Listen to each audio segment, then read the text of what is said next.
పేతురు వ్రాసిన 2వ పత్రిక 1వ అధ్యాయము. యేసుక్రీస్తు దాసుడును అపోస్తలుడునైన సీమోను పేతురు, మన దేవుని యొక్కయు రక్షకుడైన యేసుక్రీస్తు యొక్కయు నీతిని బట్టి మా వలనే అమూల్యమైన విశ్వాసము పొందిన వారికి శుభమని చెప్పి వ్రాయునది. తన మహిమను బట్టియు గుణాతిశయమును బట్టియు మనలను పిలిచిన వాని గూర్చిన అనుభవ జ్ఞానమూలముగా ఆయన దైవశక్తి జీవమునకును భక్తికిని కావలసిన వాటినన్నిటినీ మనకు దయచేయుచున్నందున దేవుని గూర్చినట్టియు మన ప్రభువైన యేసును గూర్చినట్టియునైనా అనుభవ జ్ఞానము వలన మీకు కృపయు సమాధానమును విస్తరించునుగాక.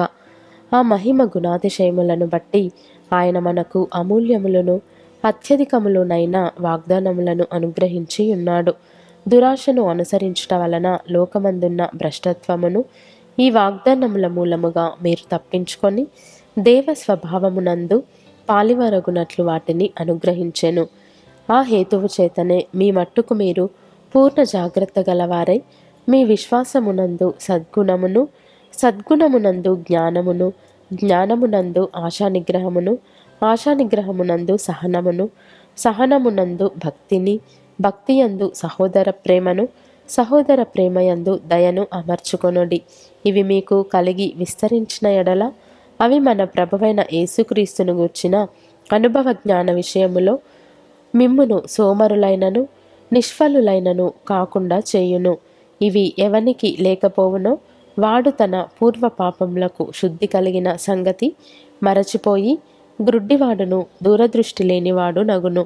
అందువలన సహోదరులారా, మీ పిలుపును ఏర్పాటును నిశ్చయము చేసుకొనుటకు మరి జాగ్రత్త పడుడి.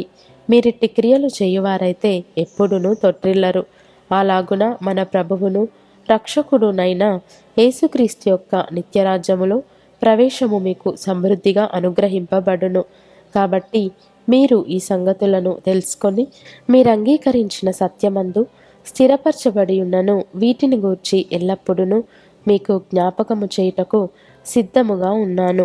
మరియు మన ప్రభువైన యేసుక్రీస్తు నాకు సూచించిన ప్రకారము నా గుడారమును త్వరగా విడిచిపెట్టవలసి వచ్చునని ఎరిగి నేను ఈ గుడారములో ఉన్నంతకాలము ఈ సంగతులను జ్ఞాపకము చేసి మిమ్మును రేపుట న్యాయమని ఎంచుకొనుచున్నాను.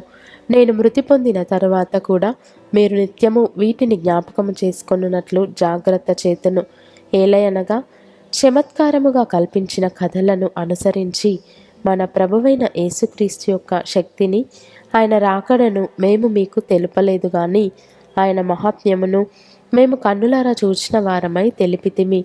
ఈయన నా ప్రియకుమారుడు, ఈయన యందు నేను ఆనందించుచున్నాను అను శబ్దము మహాదివ్య మహిమ నుండి ఆయన యొద్దకు వచ్చినప్పుడు తండ్రి అయిన దేవుని వలన ఘనతయు మహిమయు ఆయన పొందగా మేము ఆ పరిశుద్ధ పర్వతము మీద ఆయనతో కూడా ఉండిన వారమై ఆ శబ్దము ఆకాశము నుండి రాగా వింటిమి. మరియు ఇంతకంటే స్థిరమైన ప్రవచన వాక్యము మనకున్నది. తెల్లవారి వేకువ చుక్క మీ హృదయములలో ఉదయించే వరకు ఆ వాక్యము చీకటి గల చోటున వెలుగిచ్చు దీపమైనట్టున్నది. దాని యందు మీరు లక్ష్యముంచిన ఎడల మీకు మేలు. ఒకడు తన ఊహను బట్టి చెప్పుట వలన లేఖనములో ఏ ప్రవచనమును పుట్టదని మొదట గ్రహించుకొనవలెను. ఏలయనగా ప్రవచనము ఎప్పుడును మనుష్యుని ఇచ్చను బట్టి కలుగలేదు గాని మనుష్యులు పరిశుద్ధాత్మ వలన ప్రేరేపింపబడిన వారై దేవుని మూలముగా పలికిరి.